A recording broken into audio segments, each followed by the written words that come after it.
Hi, and thank you for watching another episode of Trauma Informed Church podcast.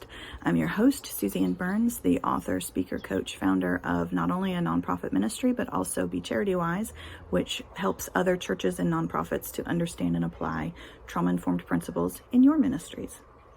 Today, I wanted to talk about reasons versus excuses.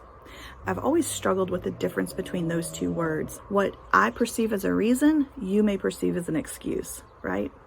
I saw a meme recently that I felt like really helped to open this up to my understanding. It said that reasons become excuses if you allow them to be the permission to not do anything about it. When I'm working with other nonprofits, other organizations, and they're dealing with somebody who's coming from a lifestyle of chronic poverty, the family is coming to this church asking for money for their light bill or for groceries or whatever, or they're a client coming in from, interested in coming into my maternity home. They have a reason, right, why they can't pay this bill. They have a reason why they're living in their car and they're homeless. They have reasons. All too often, a church will give. They'll pay the light bill, right? And then that family goes along their way. The issue becomes when they come back next month. And one of the challenges is, they may be valid situations. I lost my job. This unexpected bill, my car's transmission blew up, or this happened or that happened. Kids got sick and I couldn't work. All of these things can be reasons, but they were the same reasons that happened last month. And just because they're valid doesn't mean that is acceptable, right? So like the reason and the excuse can be the same thing, but it's about how you deal with it. So last month, all of these reasons came up and we helped you pay your bill. This month, all of these same reasons came up, but you did nothing differently to be better prepared for it, right? That's a really hard place to be. And people living in chronic poverty always have excuses. Why? And I'm not saying it's easy. This is what I do on a daily basis. I work with people who are either in chronic poverty, who are homeless, who have all of these mental constructs that this is the best it's going to get and I can't do anything differently. And so sometimes we have to allow room for these reasons to persist, right? Maybe they do need 2 or 3 months to get on their feet. Maybe the real issue is the light bill that's pressing right now is the emergency. But what is the root cause? And how can we kind of go back upstream and find the real reason? Do you need a better paying job? Do you need childcare? What do you need? What do you actually need so that you can pay this light bill in the future? A lot of people, they're so trapped in this survival thinking that they actually can't go back like that and think. The immediacy of the moment is what speaks the loudest. And so, and trauma triggers can be the same thing. They need time to calm down, but we as kind of outsiders have to see the differences between their reasons and their excuses, and that's usually pretty painful. Nobody appreciates being called out on their stuff, right? We don't appreciate it. We don't have any right to expect them to understand, to appreciate it when we're calling them out. We don't appreciate being called out. Nobody appreciates that. I'm not saying it's not necessary. I'm just saying that don't be surprised when they don't appreciate it. So people perceive these things differently, a lot of times based on whether it's the reason is coming from them or it's coming from someone else, when someone else is perceiving it. So a lot of times what we perceive as a reason, someone else is going to perceive as an excuse. And that is what causes a lot of friction within organizations between clients and staff, clients and clients, staff and staff, one organization to another. It's just interpersonal dynamics. So in the early years of volunteering at an organization, about 17 years ago, and so in one of those sessions, I was in training, that was in the place of now like leading the session and being shadowed by a board member of the ministry. And so the woman and her mom come in, we do the class, they each earned baby bucks in that session, and come to find out that's not how it works. Mom and dad can both earn baby bucks for one session, but if mom comes alone, then only mom earns. And so I'm sitting in the room with the board member. I don't know the difference. I'd been there weeks. She'd been there for years. And so the next day I get a call from the director wanting to know why I had given the girl extra baby bucks. And so I tried to explain to her. And she proceeded to tell, I'm like, it was a board member that told me that this is how it works. And she proceeded to say, I don't want to hear your excuses. I just don't want this to happen again. And man, that flew all over me, all over me. I was angry.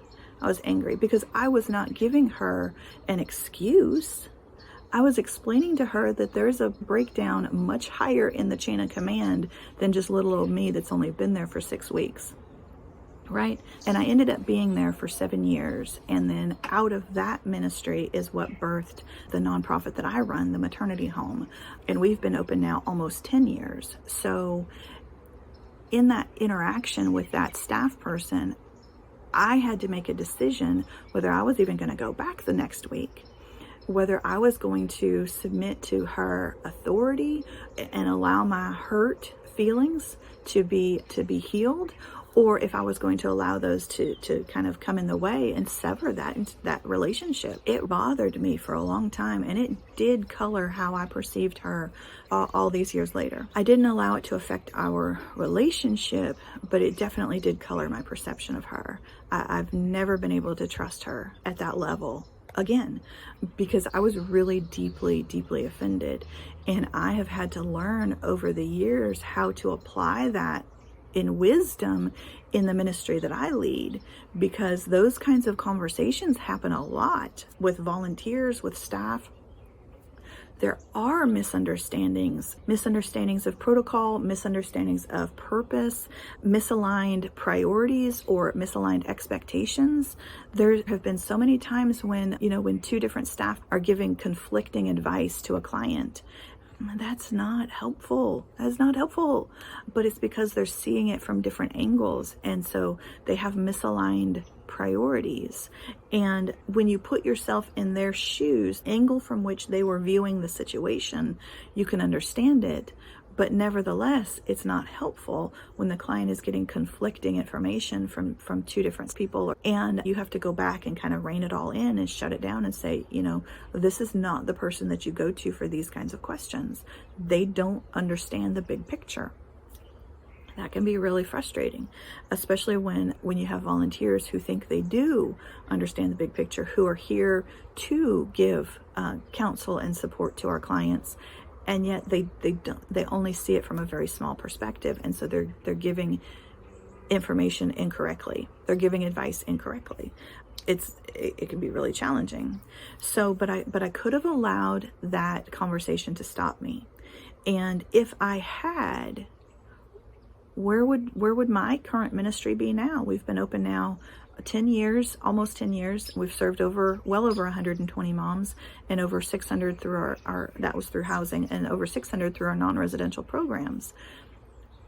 It was at the first ministry for 7 years as a volunteer. All those lives that I affected might never have happened if I had allowed myself to walk in that resentment, to allow her response to my reason to hold me back. And all too often we see volunteers come in with excitement, or new church members or whatever. It's not just in nonprofit world, but we see people come in with excitement, and then they get their feelings hurt on some really dumb stuff, right? And then they're back out again.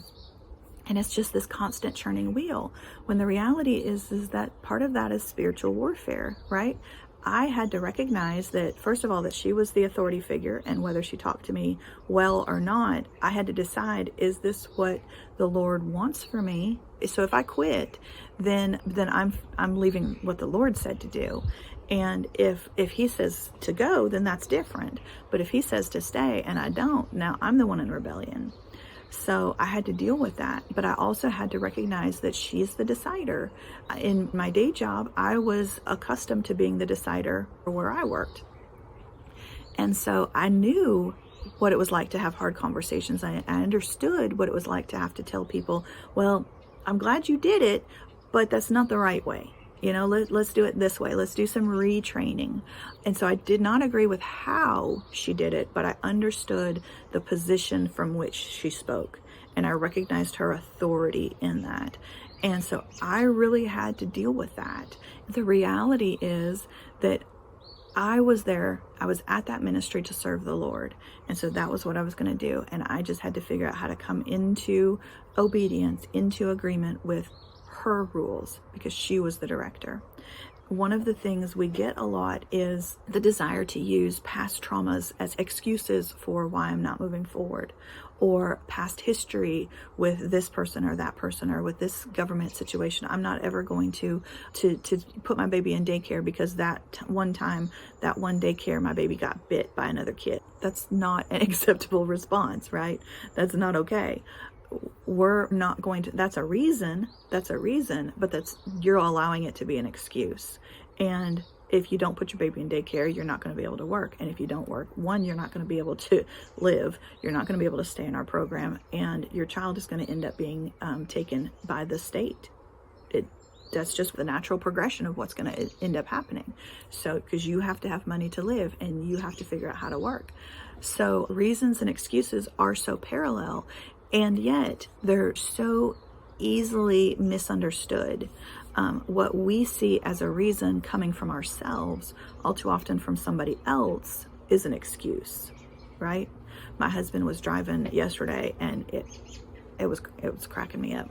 So we were sitting to turn left and the light turned green. And as the cars in front of us go, by the time he got up there, the arrow had turned, and so he kind of like delayed, but the cars weren't coming from the other direction yet. So he gasses on it.